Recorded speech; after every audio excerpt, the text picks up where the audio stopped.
Na próxima quinta-feira, faz 3 anos que ocorreu o acidente com o Lamia 2933, que vitimou o time da Chapecoense. Hoje você vai entender tudo o que aconteceu naquele voo. Senta que lá vem história.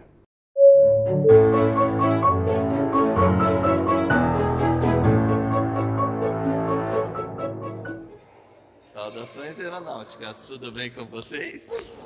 Tudo bem. Pessoal, antes de começar o vídeo, uma pausa rápida para lembrar vocês que essa semana tem Black Friday e no site da Promobit você vai encontrar de verdade as melhores ofertas. Nada daqueles preços fakes de tudo pela metade do dobro. Não sabe o que é Promobit? É uma rede social com mais de 800 mil usuários cadastrados que enviam mais de 1000 ofertas todos os dias. E claro que eles têm todo um cuidado de verificar a autenticidade de cada loja para não te colocar numa furada. Vá direto no Promobit que está com o link aí embaixo. Se você está em dúvida se é um negócio bom ou não, a Mila já se cadastrou e ela manja desses negócios de desconto, hein? Mas vamos lá. A gente vai falar do aspecto técnico do acidente.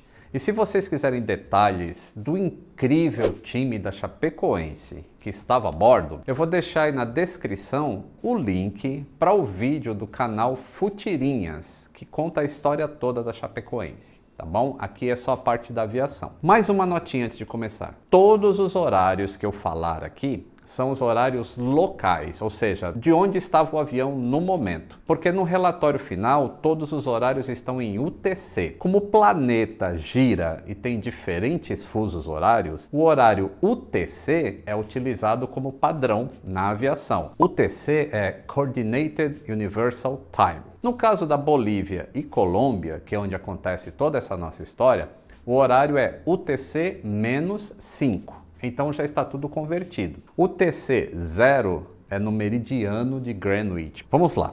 O avião era um Avro 146 RJ85, matrícula CP2933. Esse avião era registrado na Bolívia e havia sido fretado para fazer o voo de Guarulhos para Rio Negro, na Colômbia, onde o time da Chapecoense iria jogar. O primeiro voo sairia no dia 28 de novembro de Guarulhos, mas no dia anterior, a ANAC negou os pedidos de autorização, aliás, de maneira correta, porque a legislação internacional não permite que voos fretados sejam feitos com aviões que não sejam ou da origem ou do destino do voo. Se a empresa Lamia fosse da Colômbia, o voo teria sido autorizado. Só que não era da Colômbia, era da Bolívia. Então tinha um avião saindo do Brasil para a Colômbia com um avião boliviano. Aí não pode e a ANAC fez o certo. A solução então foi transportar o time de São Paulo até a Bolívia e de lá para Rio Negro, na Colômbia. O time viajou pela BOA, Boliviana de Aviación, e o voo atrasou e chegou quase 1 hora depois do horário lá em Santa Cruz, na Bolívia. O pouso foi às 15h45. Nesse meio tempo, o Avro da Lamia tinha voado de Cochabamba para Santa Cruz, onde ia pegar o time da Chapecoense e levar para a Colômbia. Às 15h10, o despachante do voo apresentou o plano para o controle de tráfego aéreo, com a decolagem prevista para as 17 horas. E o agente do tráfego aéreo informou que o tempo em rota e a quantidade de combustível era a mesma, e isso era ilegal. Nesse momento a gente tem o primeiro elo da corrente que levaria ao acidente se fechando. A informação do agente não foi considerada pelo despachante da Lamia e o plano acabou sendo aprovado às 15h30. Faltavam 6 horas e 58 minutos para o acidente. O comandante do voo, que tinha 36 anos de idade e também era sócio proprietário da Lamia, instruiu o abastecedor para colocar a carga máxima de combustível, 9,3 toneladas de querosene. E isso foi feito. A decolagem aconteceu às 17h18.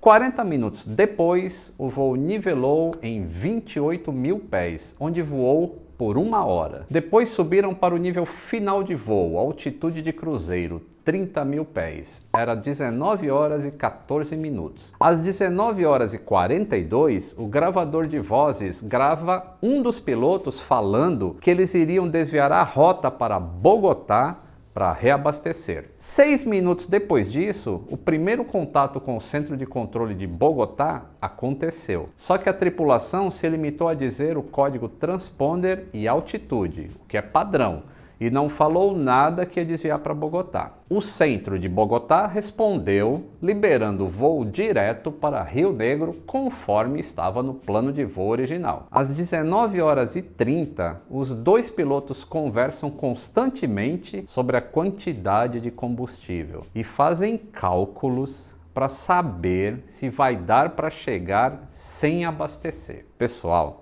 isso não existe na aviação comercial. Não se calcula se dá para chegar em algum lugar. Se calcula se dá para chegar com reserva para esperar e ainda seguir para outro aeroporto. Nunca se faz cálculo de combustível para chegar no destino final. Mais um elo se fecha. Eu acredito que essa conversa mostra como o acidente poderia ter sido evitado e como ele passou de acidente para praticamente um crime, porque o que esses pilotos fizeram, na verdade, foi uma grande violação, que é um crime, e vocês vão entender ainda mais. Às 19 horas e 50, depois de contactar o centro de controle de Bogotá, eles recebem uma autorização para proceder direto para alguns waypoints. É como se eles cortassem um caminho. Logo depois dessa instrução do ATC, o piloto comenta para o outro: aí, irmão, eles já estão direcionando a gente.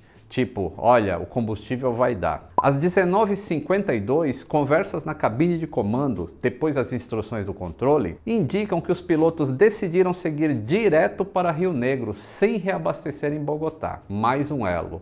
Faltavam 2 horas e 6 minutos para o acidente. Às 20h15, o gravador de voz desse avião deixa de funcionar, como já tinha acontecido em outros voos anteriores. Ele já estava com defeito, esse gravador de voz, há alguns dias. Mas o gravador de dados do voo continuou funcionando. E todas as conversas transcritas a partir desse momento em que o gravador de voz pifou são gravações do avião conversando com o controle de tráfego aéreo, ou algumas entrevistas com o pessoal que sobreviveu. Um pouco antes do gravador de vozes parar de funcionar, algum passageiro vai até a cabine tirar fotos com a tripulação. Só fazer uma parte aqui. Eu já li comentários de algumas pessoas falando: nossa, investigação de acidente aeronáutico demora muito, por que demora tanto? Rapaz, se vocês soubessem a quantidade de trabalho e de investigação para se chegar a uma conclusão de acidente aéreo, vocês jamais falariam isso. Por exemplo, a Lamia era tão bagunçada que não havia na documentação daquele voo o peso máximo de decolagem do avião, ou seja, não se sabia nem o peso das bagagens que estavam a bordo, a bagagem dos jogadores,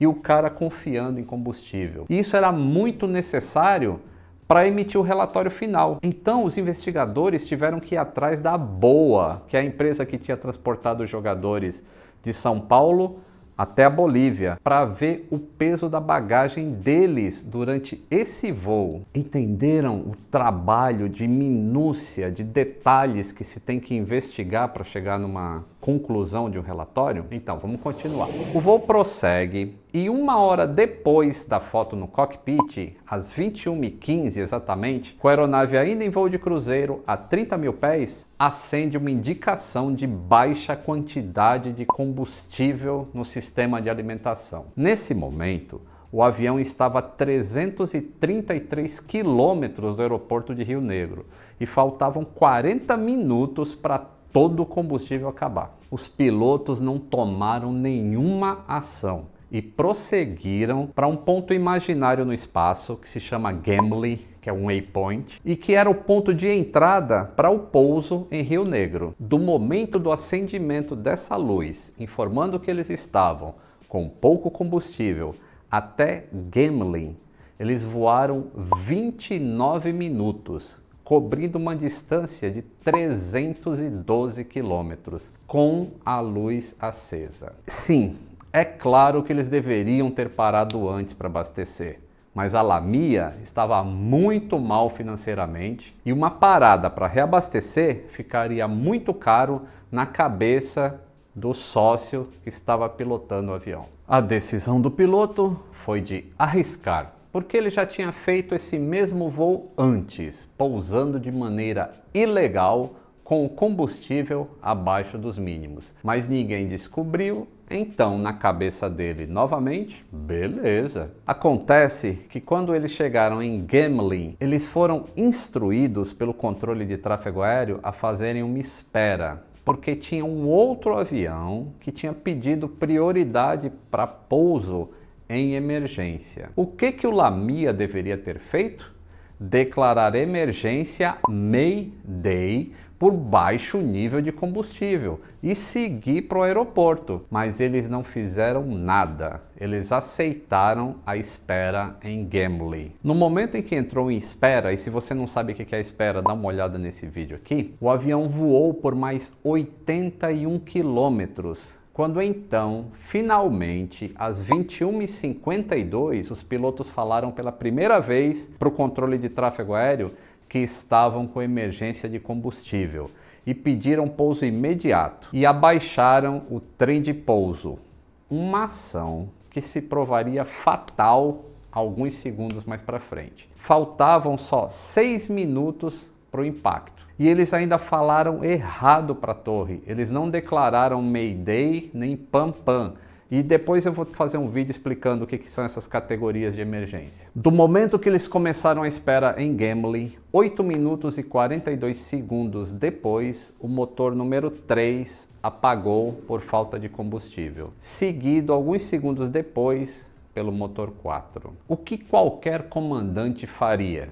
Avisaria a tripulação e os passageiros para se prepararem para um pouso de emergência ou até um impacto. O que o comandante do voo da Lamia fez? Nada. O órgão investigador analisou que as chances de sobrevivência das pessoas lá atrás teriam sido maiores com o aviso da emergência, porque a maioria dos passageiros estava dormindo e não ficaram sabendo de nada no momento do impacto. Muita gente que assiste o canal me perguntou: Lito, você sempre diz que o avião plana, mesmo com os motores desligados. Por que o avião da Lamia não planou até o aeroporto? Você vai entender isso agora. 1 minuto depois do apagamento dos motores 3 e 4, os flaps do avião foram comandados totalmente para baixo.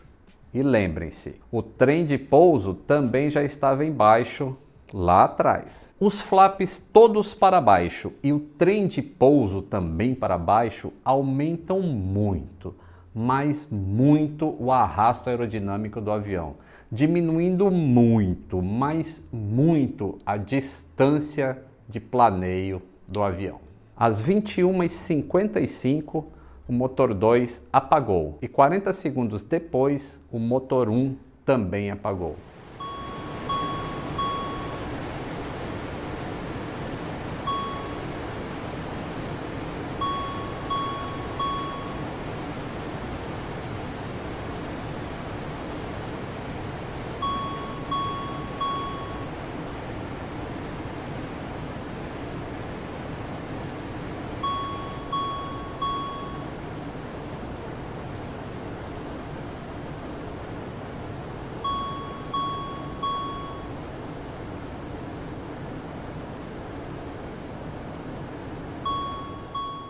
Agora o Lamia estava planando, ainda que longe da condição ideal por causa do trem de pouso e dos flaps embaixo. O silêncio na cabine, pela ausência do ruído dos motores, era quebrado pelo desespero dos pilotos solicitando a proa da pista e de um alarme insistente de vários sistemas em falhas.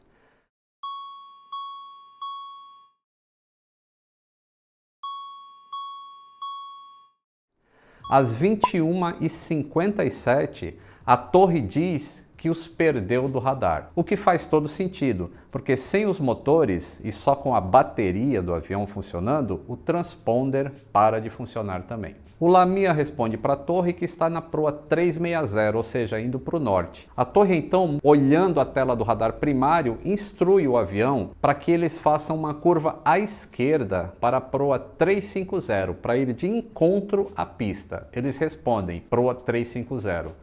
Falta só 20 segundos para o impacto. A torre volta e diz que não tem a altitude deles. Eles respondem 9.000 pés. E em seguida eles falam vectors. O que significa isso? Eles estão pedindo que a torre de controle guie eles até o aeroporto. Nesse momento faltava apenas 1 segundo para o impacto. Eles estavam a 14 quilômetros do aeroporto e poderiam ter planado até lá se o trem de pouso e o flap não estivessem embaixo e, claro, também se não tivesse uma montanha de 2,53 quilômetros de altura bem na frente deles. Das 77 pessoas a bordo, somente 6 sobreviveram. Houve tantas chances de salvar esse voo e essas pessoas. Por exemplo, quando eles chegaram na posição Gemmelin, de lá até a pista, a distância em linha reta é de 30 quilômetros. Se eles tivessem informado que estavam em emergência de combustível, eles teriam seguido direto, sem espera, daquele ponto até o aeroporto e eles pousariam ainda com os motores funcionando. Durante a investigação foram verificar os cheques de proficiência e havia uma observação nos documentos do comandante. Precisa melhorar a coordenação no cockpit e o CRM, Crew Resource Management, e definir de maneira mais clara quem toma os controles da aeronave e quem faz as comunicações no rádio. Nos documentos do copiloto havia essa observação. A configuração para a aproximação necessita ser mais precisa. A comunicação com o controle de tráfego em emergência precisa ser mais específica. PAM, PAM, PAM ou Mayday, de acordo com a situação. Não é muito triste descobrirem isso depois de um acidente? Às 6 horas da manhã do dia 29, o meu telefone tocou. Era um repórter da Folha de São Paulo informando que o avião que levava a delegação da Chapecoense tinha se acidentado. E o repórter queria tirar umas dúvidas comigo. Imagine ser acordado dessa maneira. Eu raramente falo sobre suposições de acidentes antes de ter uma fonte oficial com um relatório preliminar. Porque aviões, eles não caem do céu simplesmente. É preciso que haja uma conjunção de fatores para o acidente acontecer. E no caso do Lamia, o piloto também era o dono da empresa, que estava mal das pernas, que fez uma logística de última hora após a proibição do voo pela ANAC, que tinha pilotos não preparados e que, acima de tudo, quebraram todos os protocolos de segurança aérea antes mesmo de decolar de Santa Cruz. O acidente não foi um acidente, foi uma violação de todos os preceitos de segurança aérea. Com a aviação, não se arrisca nem se brinca. Toda a segurança que eu vivo falando que a aviação tem, essa segurança vem de se fazer o que é correto, de se cumprir os procedimentos. Então, jovem, leve isso para a sua profissão. Você vai trabalhar na aviação? Façam sempre o certo. Nunca arrisquem. Arriscar, tomar atalhos, você está proporcionando uma grande possibilidade de que aconteça um acidente. Eu espero que vocês tenham entendido resumidamente o que aconteceu com esse acidente da Lamia. E eu espero que vocês também tenham aprendido sobre quão é importante você seguir os procedimentos em um voo, em uma operação aérea. Tá bom? Se gostou, compartilhe esse vídeo. As condolências às vítimas aí depois de 3 anos do acidente. Um grande abraço e até o próximo voo.